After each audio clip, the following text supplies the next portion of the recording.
Okay,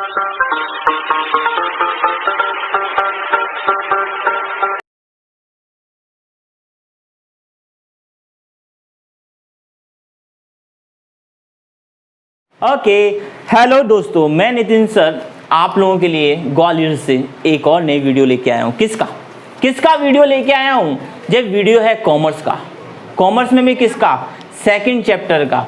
commerce में second chapter, और इसमें हम बात करेंगे कुछ और डेफिनेशंस की। कॉमर्स के सेकंड चैप्टर, इसमें बात करें हम कुछ और डेफिनेशन की। हम लोगों ने अभी तक बात कर लिया था कैपिटल क्या होता है, हमने बात कर लिया था एसेट्स क्या होता है, हमने बात कर लिया था लायबिलिटीज क्या होती हैं। अब हम लोग बात करेंगे गुड्स की। इंपॉर्टेंट है, क्यों? क्योंकि जब एंट्रीज करोगे तो उसमें गुड्स तो आएगा ही। एंट्रीज करोगे तो गुड्स तो आएगा, तुम्हें गुड्स ही नहीं पता हो तो मतलब क्या? गुड्स वो आइटम होता है, कौन सा आइटम होता है? गुड्स वो आइटम होता है जिसको तुमने अपने पास रखा हुआ है, किसके लिए?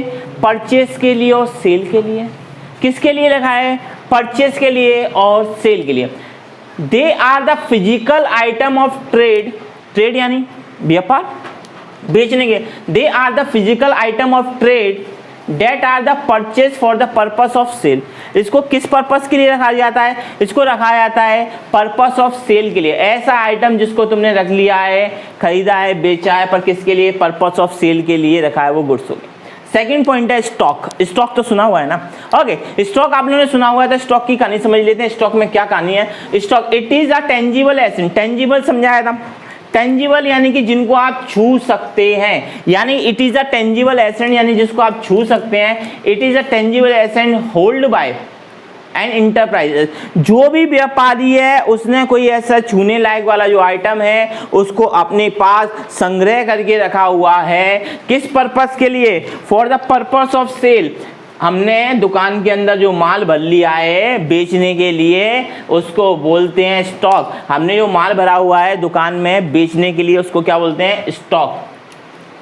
स्टॉक किस टाइप का होता है? ओपनिंग स्टॉक और क्लोजिंग स्टॉक। मतलब क्या? जैसे हमने दुकान खोली तो क्या किया? एक साल तक हम दुकान चला रहे हैं, माल भरते गए, माल बेचते गए, भरते गए, बेचते गए, भरते गए, बेचते गए, इस तरीके से काम करते रहे।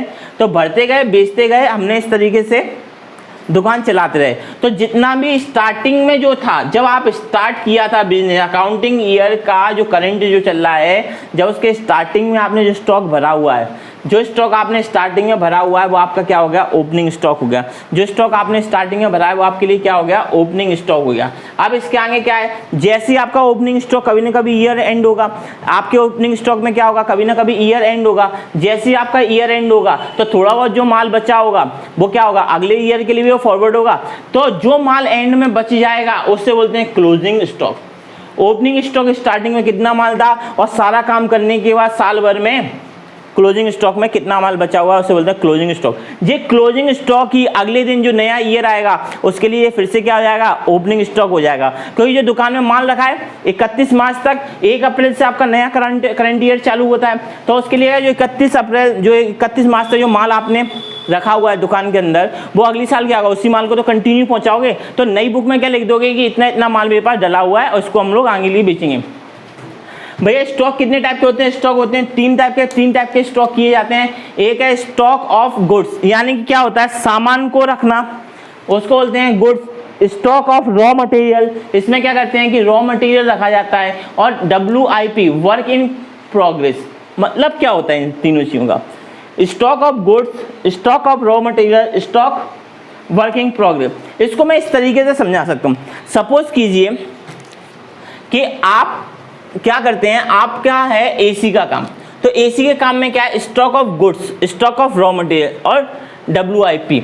तो देखो 3 टाइप की चीजें होती है। एक जगह यहाँ पर एसी का रॉ मटेरियल मिलता होगा, प्लास्टिक, बोल्ट, जो भी कंप्रेसर है, जो भी चीजें, तो वो किस में आएगा? Stock of raw material. क्योंकि इसको भी तो जो कंपनी एसी बनाएगी वो भी तो एसी के पार्ट्स कहीं ना कहीं से खरीदेगी, तो जो एसी के पार्ट्स रखते हैं उसको बोल दिया स्टॉक ऑफ रॉ मटेरियल।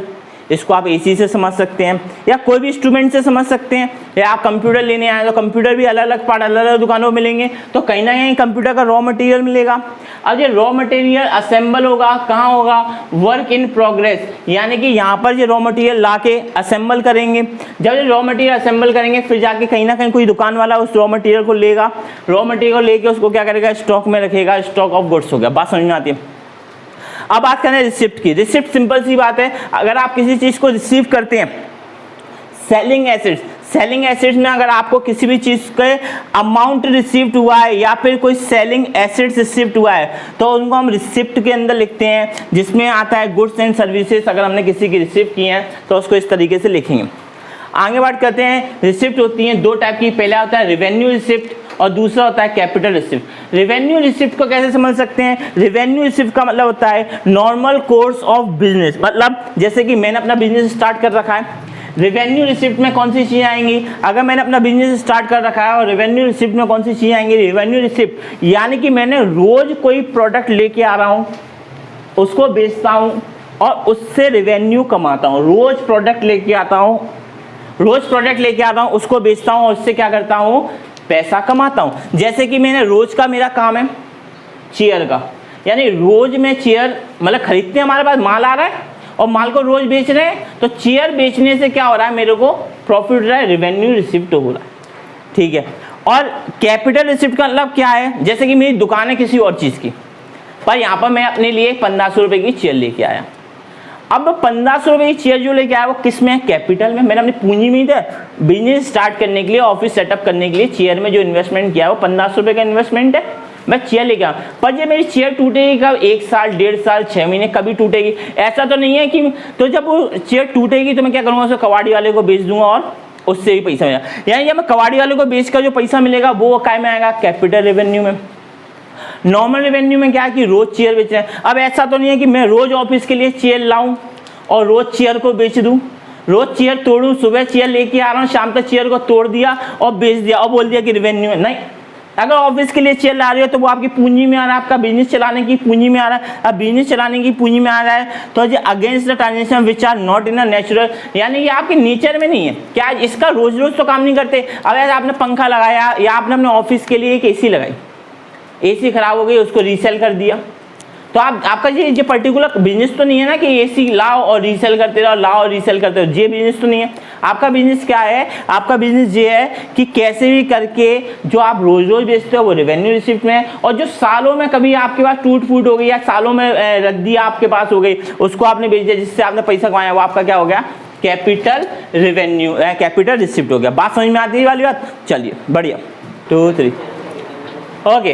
तो नितिन सर ग्वालियर के नाम से मेरा एक चैनल है, उस चैनल को आप लोग देख रहे हैं और चैनल में मैं थोड़ा सा आगे बढ़ता हूँ, मैंने कुछ नई चीज़ें लिखी हुई हैं। इसमें हम बात करेंगे एक्सपेंडिचर का। एक्सपेंडिचर्स की बात करें, एक्सपेंडिचर क्या होता है? एक्सपेंडिचर का मतलब क्या होता है? एक्सपेंडिचर का मतलब होता है खर्चे। एक्सपेंडिचर का मतलब होता है खर्चे। क्या खर्चे होते हैं बिजनेस करने में? कहाँ कहाँ खर्चे होते हैं? तो खर्चे होने का मतलब क्या है? खर्चे होने का सीधी सी बात है कि आप अमाउंट स्पेंड करोगे, यानी जो पैसा है आपके पास उसे क्या करोगे? खर्च करोगे।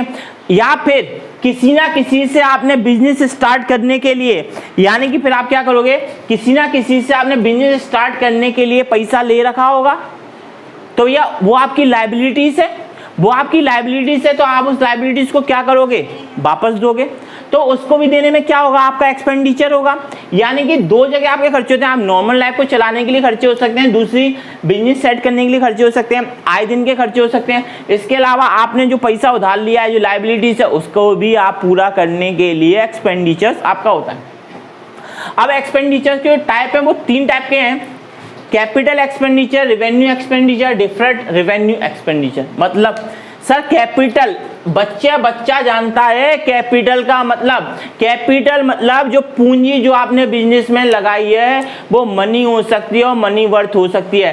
तो पूंजी लगाने के लिए जो आपने एक्सपेंडिचर किया है, जो पैसा आपने लगाया है, किसके लिए? बिजनेस में आप पैसा लगा रहे हैं। आज हम अपनी क्लास में पंखे से काम चला रहे हैं, कल को हम अपने बिजनेस में एसी लगाएंगे, तो पंखे को एसी से रिप्लेस करेंगे तो बिजनेस में क्या होगा? खर्चा होगा।